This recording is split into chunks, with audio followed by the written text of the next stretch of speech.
I wish this were a joke. My heart physically hurts just typing this out. My boyfriend, who I'll call K, and I have been dating for 4 years. After high school he asked me to move in with him in a different state. I agreed so that we could be together while we attended college. Over the years we made amazing friends here, and he was just as kind to me as when we first started dating. Cute awkward text messages, surprise gifts and flowers at least once every 2 weeks. We had a date night every Thursday after work as well. We were both from well-off families, so we never struggled financially. He also told me he loved at least once a day. Well, last week I got out of work early. I was in a good mood because Kay had sent flowers to my workplace and ordered me Chinese for lunch, because I had mentioned that I had a taste for it the night before. On my way home from work I picked up some of his favorite donuts and went home. When I walked in the door, I could immediately hear the moaning. I walked to our bedroom to see that our friend Ellie was on top of him. My heart dropped. They'd known each other for 10 years, but they were never close,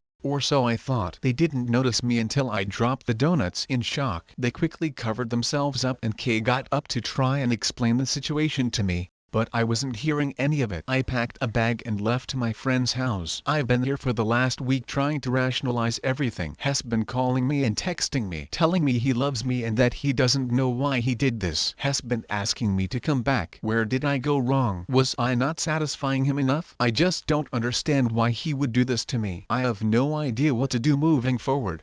Update 1. For those wondering what excuse Kay gave me, he told me that it just happened. He said this really was the first time and it wasn't planned at all. That I should know this isn't the real him. He explained that she came over and that one thing just led to another and it was a mistake he'd do anything to fix. He's sent me pictures of an engagement ring as well. Ellie messaged me as well, saying how she never meant to hurt me and that it wasn't supposed to be this way. Kay is still bombarding me with messages apologizing and asking for forgiveness. This morning I called my friend Ian and explained the situation to him. I asked him if he'd be willing to come with me and help me to grab my things while Kay was at work tomorrow morning. I explained the situation to my friends and family and they all agree that leaving is the best option. I will be taking all of my things and flying back home. My parents have sent me the money for a ticket and I'll be moving back in with them for the time being. I don't plan on telling Kay anything. He will just come home to a partially empty apartment. Update 2.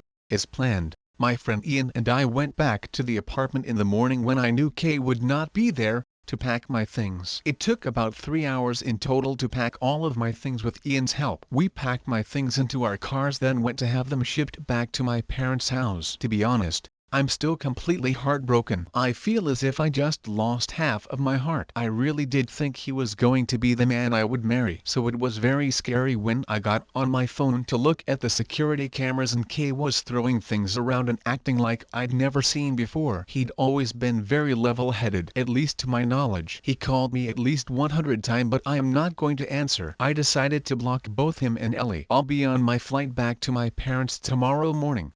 Update 3.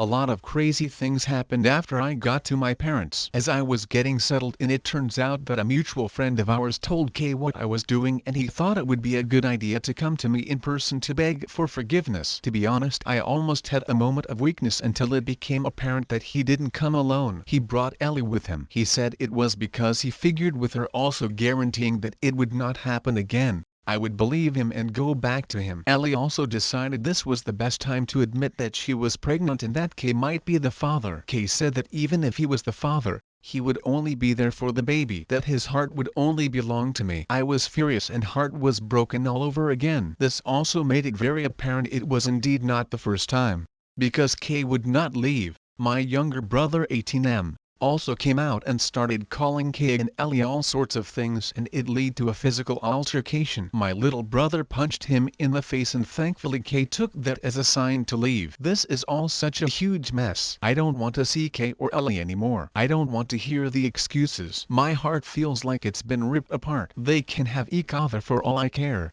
Update 4. I've been going through a wave of different emotions. First, I'll address some simple questions I got. I didn't drop out of college. Thankfully, prior to this whole incident I was already taking online courses. I do plan to move back, but in my own apartment later on. Now as for what happened next between Kay and I, he came back twice to try and apologize and ask me to reconsider. He reminded me about how I said I had never felt this way for someone before and that ending this would be a mistake, that we could work through these problems if I give him a chance. I told him that I don't plan on being a step-parent to his mistress's kid, so even if I dismissed the cheating, which I made clear that I would not, I'd break up with him because of that. He began crying and saying he would talk her into getting an abortion if it meant that I would go back with him. I hate them both, but to be honest, hearing that made me feel disgusted. I told him that we were done and he needed to leave. The second time, my dad threatened him if he didn't leave the property. From what I hear now, he went back home. If OP had never walked in on them, they probably would have continued screwing each. I never understand how cheaters think that they can justify their cheating. I know that some people forgive and move on, but how do you move on when there's a baby involved? OOP's ex is so screwed up in so many ways. I hope OP can find happiness someday with a good partner who will treat them well. That was the first story, and now we are going to listen to today's second story. Girlfriend caught cheating at her friend's wedding.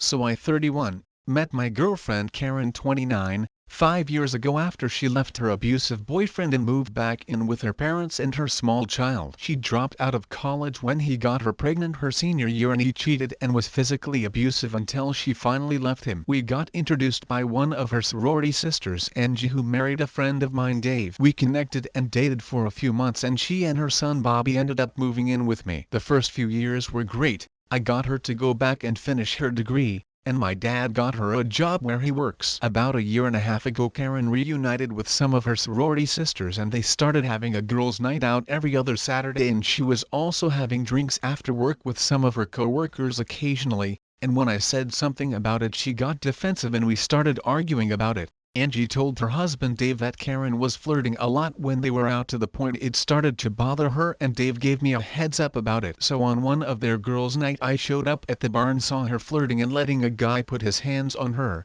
I walked up and asked the guy to take his hand off my girlfriend and told Karen it was time to leave. It was an ugly drive home and we fought and she ended up sleeping on the couch. The next morning she apologized and said had a little too much to drink and got carried away. I said that was not good enough, and if we were going to stay together we were going to have to go to counseling together and work through this. Obviously the girl night out was over for a while and we made progress and things got better. 2 months ago, I could tell she was starting to act sketchy, being over paranoid with her phone and leaving the room when she would use it. I tried to talk with her but she was just evasive and denied anything was wrong. I talked with Angie and Dave about my suspicions, and Angie finally said that Karen had been talking with an old boyfriend from college and they had been flirting. When Angie called her out on it, Karen stated if she could keep both of them happy and I didn't find out, then what was the harm? She said I was a great provider and great with Bobby and she didn't want to lose that, but she needed more. Needless to say, that was devastating, but according to Angie the old boyfriend lived in Houston, so there was no way they had anything physical, just long-distance flirting. One of Karen's sorority sisters asked her to be a bridesmaid at her wedding and we made plans to go, but Bobby developed an ear condition and was supposed to have tubes installed, and so he could fly there with us, and I volunteered to stay with him while she went.